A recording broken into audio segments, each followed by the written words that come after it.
जय माता की। आज मैं आपको लेकर आया हूँ जंगल के रास्ते में, और कुछ आज मैं आपको ऐसी जड़ी दिखाने वाला हूँ जिसको रखते ही आपकी दुकान में ग्राहकों की भीड़ लग जाएगी।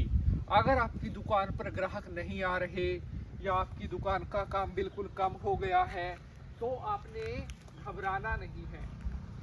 पहले भी मैं आपको ऐसी जड़ी बूटियां दिखा चुका हूँ जिनको करने से आपका काम बहुत बढ़िया चलने लगा है। दुकान में आ रही हर प्रकार की दिक्कत दूर हो जाती है, और आप कितनी भी कोशिश कर लो, अगर आप अपनी दुकान में पैसे नहीं कमा पा रहे हैं, अगर आपकी दुकान की सेल नहीं हो पा रही है, तो ऐसे में कहीं ना कहीं टेंशन होना, चिंताएं होना स्वाभाविक होता है। यहाँ पर आज हम उस जड़ी को ढूंढने आए हैं, और जैसे ही वो जड़ी हमें मिलेगी उसके बारे में हम आपको दिखाएंगे उस जड़ी का क्या नाम है और किस तरह से उस जड़ी को आपने अपनी दुकान में प्रयोग करना है जिससे आपकी दुकान में ग्राहक आने लग जाए। क्योंकि बहुत सारे लोग कमेंट करके पूछते हैं कि पंडित जी, हमारी दुकान में ग्राहक नहीं आते, हमने बहुत से उपाय कर लिए फिर भी हमारी दुकान नहीं चल पाती है। अगर ये समस्या आपके साथ भी हो रही है, ये प्रॉब्लम आपके साथ भी हो रही है, तो आपको आज का ये एपिसोड कंप्लीट देखना चाहिए। क्योंकि अगर आप आज के इस एपिसोड को मिस करोगे तो यकीन मानिए आप अपने हाथ से एक बहुत ऐसी बढ़िया जानकारी जिससे आपका पूरा जीवन बदल सकता है, उसको आप मिस कर सकते हैं। वैसे तो यहाँ देखने पर बहुत सारी जड़ियाँ हैं, बहुत सारी बूटियाँ हैं, लेकिन इन्हीं में से उस जड़ी बूटी को हमने खोजना है जो आज हम आपको दिखाने वाले हैं। YouTube पर आपने पहले भी बहुत सारे उपाय देखे होंगे, ये कर लो, ऐसे कर लो और आपका काम ऐसे चल जाएगा। लेकिन हमें बताने में बड़ी खुशी होती है कि हम आपके लिए जो उपाय लेकर आते हैं उन उपायों से आपको बहुत ज़्यादा फायदा होता है और आपकी दुकान का काम बहुत बढ़िया चलने लगता है। तो आइए मेरे साथ, आज हम यहाँ पर उस जड़ी बूटी को ढूंढेंगे जिससे आपने अपनी दुकान में प्रयोग करना है, और उस जड़ी बूटी को दुकान में प्रयोग करते ही आपकी दुकान का काम जो है वो चलेगा नहीं, दौड़ेगा। साथियों, अगर आपका कोई ऐसा प्रश्न होता है जिसके बारे में आप जानना चाहते हैं, वो भी आप कमेंट में कर सकते हैं। और यहाँ पर मैं आपको एक चीज़ और दिखा देता हूँ लगे लारा। बहुत सारे लोग ये पूछते हैं कि पंडित जी, राहु के लिए क्या उपाय करे जाएं। तो यहाँ पर आप मेरे पास में देखिए, ये नीले रंग के फूल लगे हुए हैं। ये देखिए, ये नीले रंग के फूल है, और आपको पता है अगर नीले रंग के फूल आप राहु का ध्यान करते हुए चलते हुए पानी में छोड़ते हैं तो आपका राहु से जो जुड़ा हुआ दोष है वो शांत हो जाता है। ये देखिए, यहाँ पर कितने नीले रंग के फूल लगे हुए हैं, ये सारे राहु की पीड़ा को खत्म करते हैं। साथियों, यहाँ पर ये भांग लगी हुई है। ये भांग, ऐसा कहा जाता है कि जो शिवलिंग पर भांग चढ़ाता है उसके 3 जन्म की मनोकामनाएं पूर्ण होती हैं। तो चलिए, ये तो बातें होती रहेंगी। हमारा जो आज का मेन मुद्दा है जिसके लिए हम यहाँ पर इस जंगल में आए हैं, हमने आपको दिखानी है वो जड़ी बूटी जिसको दुकान में रखते ही आपकी दुकान में ग्राहक आने लग जाएंगे और आपकी दुकान का काम कभी कम नहीं होगा। तो मेरे साथ यहाँ पर आगे आते रहिए। और मौसम बहुत बढ़िया है, धूप निकली हुई है, और अब जो है आपको पता है अप्रैल का महीना शुरू होने वाला है तो गर्मी भी बढ़ रही है। लेकिन गर्मी हो, सर्दी हो, धूप हो, छाँव हो, हमने तो आपके लिए दिन रात वीडियो बनानी है, आपके लिए ऐसे ऐसे उपाय लेकर आने हैं जिनको करने से आपकी दुकान का काम हमेशा अच्छा चलता रहे। प्यारे बंधुजनों, यहाँ पर मैं एक बार अपने कैमरामैन को कहूँगा, कैमरा एक बार चुकरदा को घुमा दे, चारों तरफ घुमा दे। यहाँ पर आप देख लो कि कितनी सारी यहाँ पर जड़ी बूटियाँ लगी हुई हैं, और इतनी जड़ी बूटियों में कई बार क्या है तो हो जाते हैं और नहीं पता चलता कि उनमें से आपको क्या जड़ी बूटी है जो आपने लेनी है। कई बार तो सारी जड़ी बूटियाँ एक जैसी लगती हैं, लेकिन फिर भी हम यहाँ पर कोशिश कर आपके लिए ढूंढे। हमने एक दिन यहाँ पर कोशिश करी थी कि यहाँ पर आके आपके लिए वो जड़ी बूटी हम दिखाएं। और यहाँ पर देखिए, अब हम जंगल में नीचे उतर चुके हैं और यहाँ पर डर भी लगता है क्योंकि जंगली जानवरों का बड़ा खतरा रहता है और कौन सा जानवर कब कहाँ से हमला कर दे ये भी कुछ कहा नहीं जा सकता।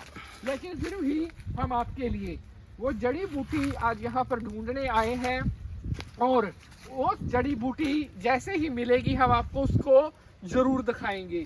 तो प्यारे बंधुजनों, हमारे साथ यहाँ पर बने रहे एपिसोड में। आपने बिल्कुल भी इसको स्किप नहीं करना है ताकि कोई भी महत्वपूर्ण जानकारी आपसे मिस ना हो सके। तो कैमरामैन भाई साहब, यहाँ पर तो वो जड़ी बूटी नहीं मिली है, हमें यहाँ से बाहर निकलना पड़ेगा क्योंकि कुछ दिन पहले हमने यहीं पर वो देखी थी।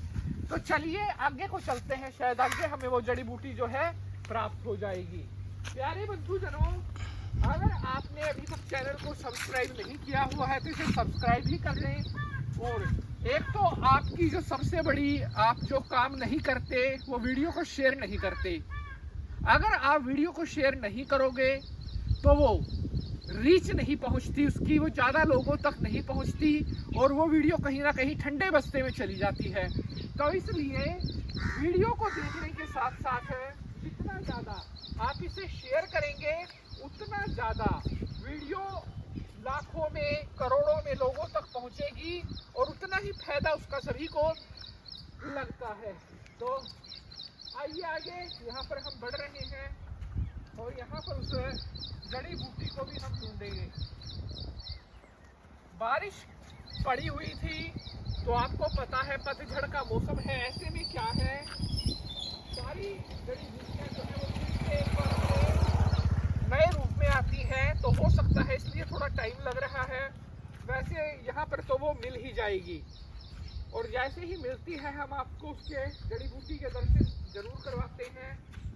साथियों, आप एपिसोड में बने रहें लास्ट तक और जो मैं आपको उस जड़ी बूटी के बारे में बताने वाला हूँ वो आपने बात एक एक ध्यान से नोटिस करनी है। यहाँ पर पहले यहाँ पर मेरे को मिल जाती थी, मैंने एक बार बहुत पहले आपके लिए एपिसोड बनाया था उस जड़ी बूटी को लेकर, लेकिन आज वो जड़ी हमें अभी दिखाई नहीं दे रही है।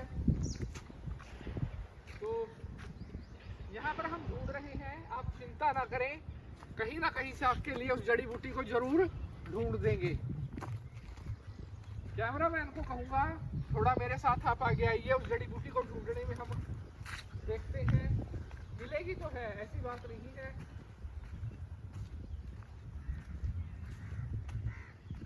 श्री कृष्ण गोविंद हरे मुरारी नाथ नारायण। ये देखिए यहाँ पर हर प्रकार के हर रंग के फूल लगे हुए हैं, कोई पीला है कोई सफेद है। और प्यारे बंधुजनों, अब हमें वो जड़ी बूटी मिलने वाली है, तो आप बने रहें हमारे साथ। अब हम आपको जड़ी बूटी भी दिखाएंगे। पौधा थोड़ा सूखा हुआ हो सकता है लेकिन आप उससे समझ जाओगे कौन सा पौधा है वो।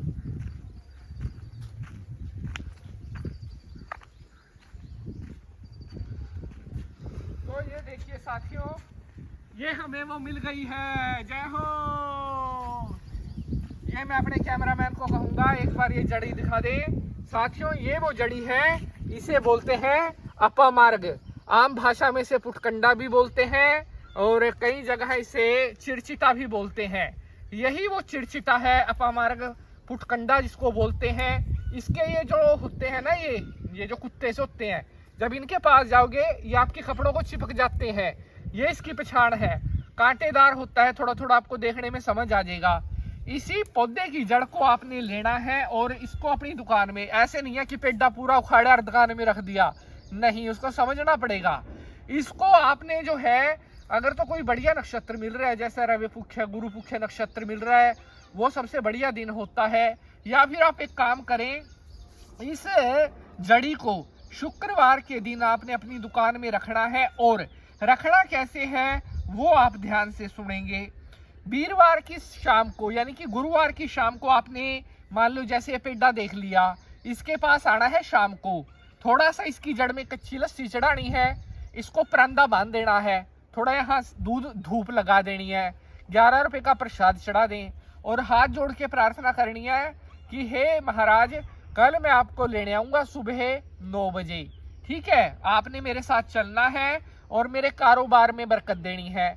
फिर उसी तरह अगले दिन ठीक आपने 9 बजे आना है और आपने क्या करना है, जैसे लगा हुआ है ना जी पौधा, इसकी जो जड़ है, ज्यादा बड़ा पौधा ना निकालें, छोटा भी निकाल सकते हैं, इसकी जड़ के पास से आप यहाँ से खोद लें, खोदने के बाद इसकी जड़ में से थोड़ा सा ले लें, आप चाकू ले आए साथ, उसके साथ निकाल दें, जड़ को लेकर उसे एक लाल कपड़े में बांध कर यहाँ से अपने साथ ले जाएं अपनी दुकान पर। आपने इसको पहले गंगा जल में धोना है, कच्चे दूध में धोना है, उसके बाद लाल कपड़े में लपेटकर अपनी दुकान में, दुकान का जो गुल्लक है वहां पर आपने इसको छुपाकर रख देना है। शुक्रवार की सुबह मैं आपको कहता हूं 2 दिन के अंदर से आपकी दुकान की बिक्री बढ़नी स्टार्ट हो जाएगी। अगर कुछ आपको समझ नहीं आया है तो आप कमेंट करके पूछ सकते हैं। मिलेंगे अगले एपिसोड में किसी नए विषय के साथ। जय महाकाल। बंद कर दे।